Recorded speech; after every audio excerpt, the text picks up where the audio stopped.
देखिए, सबसे पहले तो मैं अपनी जानिब से, अपनी पार्टी की जानिब से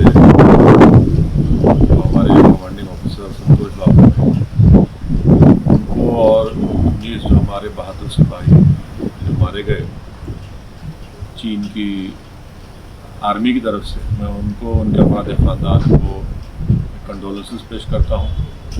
और हमारे मुल्क भारत ने अपने बहादुर सिपाहियों को और एक कमांडिंग अफसर को खोया है, तो मेरी तमाम उनसे हमदर्दी है और हम दुआ करते हैं कि उनको ऐसे मुश्किल वक्त में उनको परवरदिगार सब्र दे, क्योंकि उन्होंने किसी ने अपने बेटे को खोया, किसी ने अपने हस्बैंड को, किसी ने अपनी औलाद को खोया है। तो एक बहुत बड़ी कुर्बानी इन तमाम बहादुर सिपाहियों ने मुल्क की सालमियत के लिए दी है। दूसरी बात यह है कि पिछले अप्रैल के तीसरे हफ्ते से ये मुसलसल चीन की तरफ से गालवान वैली में, पांगसोंग सू में, वहाँ पर चीन की फ़ौज बड़ी तादाद में घुसकर करीब 4.5 किलोमीटर के करीब भारत की टेरिटरी को उन्होंने कब्जा किया। बार बार मोदी गवर्नमेंट तरफ से ही कहा जा रहा है कि नहीं नहीं, कुछ नहीं, सब ठीक ठाक है, सब गलत है, सब गलत। बाद में इसका इकरार होता है, क्योंकि जब सैटेलाइट के तस्वीर आते हैं, फिर दोनों मिलिट्री के जिम्मेदार लोग बैठकर बातचीत करते हैं। उसके बाद 6 जून को कहा गया कि डी एस्केलेशन होगा, डी एंगेजमेंट हो गया। सवाल ये पैदा होता है कि जब आप डी एस्केलेशन, डी एंगेजमेंट की बात करते हैं, तो फिर हमारे ये 20 सिपाही कैसे मारे गए? हम सबसे पहली बात प्राइम मिनिस्टर से हम पूछना चाहते हैं कि इसकी अकाउंटेबिलिटी किस पर है, इसका जिम्मेदार कौन है? क्या प्राइम मिनिस्टर जिम्मेदार है? क्या डिफेंस मिनिस्टर जिम्मेदार है? क्या होम मिनिस्टर जिम्मेदार है? क्या NSA जिम्मेदार है या CDS जिम्मेदार है? आखिर इसकी अकाउंटेबिलिटी किस पर फिक्स होगी? इन हमारे 20 जो सिपाही मारे गए, इसकी अकाउंटेबिलिटी किस पर फिक्स होगी? दूसरा ये कि इनकी जो जानें जा चुकी है, यकीनन इसका हुकूमत की तरफ से एक जवाब देना चाहिए, जिसको कहें कि एवेंज करना चाहिए। और उसका बेहतरीन तरीक़ा ये है कि चीन को हम हमारी टेरिटरी से उनको हटाएं।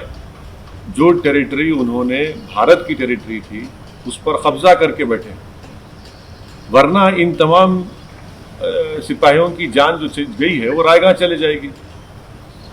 अगर इनकी जान को जो चली गई है रायगा नहीं जाने देना चाहिए। इनकी जान की अगर अहमियत है तो हम वज़ीर आज़म, प्राइम मिनिस्टर से, मोदी से इस बात का मुतालबा करते हैं कि आप चीन को हटाइए हमारी ज़मीन से, आप अकाउंटेबिलिटी फिक्स करिए।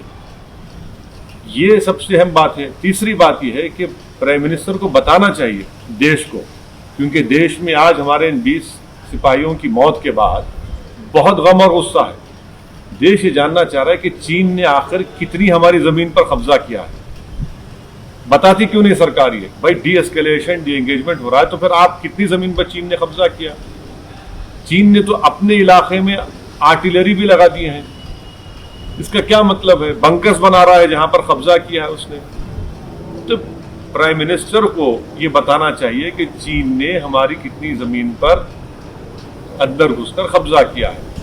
ये बहुत अहम है, इसलिए कि ये पहली मर्तबा चीन इतनी बड़ी तादाद में अपनी फौज के साथ भारत के इलाकों में घुसा है। करीब 40 साल के बाद बगैर गोली चले हमारे सिपाहियों को मार मार कर इनकी जान ले ली गई है। तो प्रधानमंत्री को बताना पड़ेगा। कैजुअलिटी उधर भी हुई है सर। अब भाई अगर उधर हुई है तो फिर आप बता दीजिए ना। अगर कैजुअलिटी हुई, कैजुअलिटी का होने का मतलब ये तो नहीं है कि हमारी जमीन से छोड़ के चले गए। हमारी जमीन पर आज भी वो लोग कब्जा करके बैठे हैं। 4.5 किलोमीटर अंदर भारत की टेरिटरी में चीन की फौज बैठी हुई है, गालवान में जो भारत का इलाका है। हद तो ये हो गई कि कैसे ये सरकार इस बात पर राजी हुई कि जब 2 आर्मी के कमांडर्स की मीटिंग हुई तो भारत की टेरिटरी पर चीन कैंप लगाता है और वहां जाकर हम बात करते हैं। तो ये तो बहुत ही सदमे की बात है, तकलीफ दे बात है।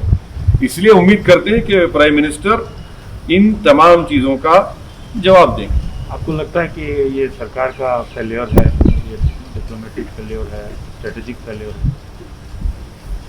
यकीनन इनकी जिम्मेदारी है ना।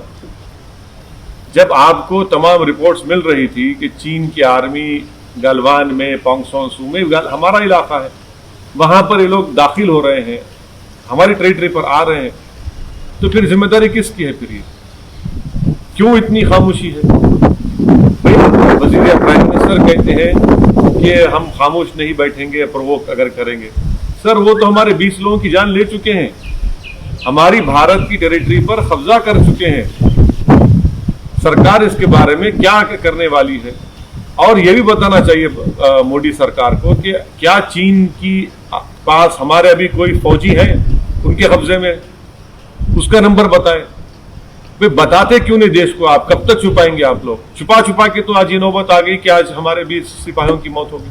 सर, ये भी कहा जा रहा है कि ऐसे समय पे सरकार के साथ खड़े होने की ज़रूरत है और आप जैसे सियासतदान नींद में निकाल रहे हैं। बिल्कुल नहीं, मैं तो आज भी सरकार के साथ खड़ा हूं। मैं तो सरकार से ये पूछ रहा हूं कि हमारी कितनी जमीन पर चीन ने कब्जा किया। पहले तो सरकार ने कहा कि कुछ नहीं हो रहा है, सब ठीक ठाक है, चंगासी कहा। बाद में मालूम हुआ कि भाई इन्होंने कब्जा कर लिया। तो भाई कितना जमीन पर कब्जा किया बताएं ना देश को। देश को बताने में आखिर इतनी तकलीफ क्या हो रही है? आप बताइए देश को कि चीन ने, यकीनन चीन ने हमारी टेरिटरी पर कब्जा किया है। गलवान जो हमारा इलाका है, पोंगसोन सू लेक हमारा इलाका है, जहां पर चीन कभी नहीं आया, वहां पर चीन पहुंच चुका है। तो हम सरकार के साथ खड़े हैं, मगर इसका यह मतलब नहीं है कि कोई चीन की फौज पीएलए हमारी जमीन पर कब्जा कर ले और हम खामोश बैठे रहे, आंख बंद कर ले।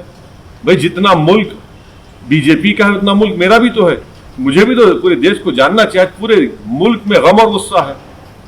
इन मरने वालों का भारत सरकार इसका कोई रद्दोबदल या कुछ रिएक्शन करेगी या नहीं करेगी?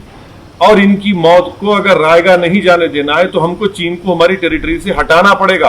आपके हिसाब से क्या स्टेप लिए जाने चाहिए? भाई ये तो सरकार को बताना चाहिए अब तक क्या स्टेप लिए। ये स्टेप जरूर लेना चाहिए कि चीन जिस जमीन पर कब्जा कर चुका है उनको वहां से हटना चाहिए। चीन को 4.5 किलोमीटर हमारे टेरिटरी के अंदर चीन आकर कब्जा करा है। सरकार को ये काम करना चाहिए, चीन को वहां से हटना चाहिए। और इसकी अकाउंटेबिलिटी किस पर आयद होगी? कौन जिम्मेदार है इसका? ये जो 20 हमारे सिपाही मर गए, इसका अकाउंटेबिलिटी किस पर आएगी? किस पर जाकर रुकेगी? क्या वो भी अपोजिशन पे डाल देंगे आप?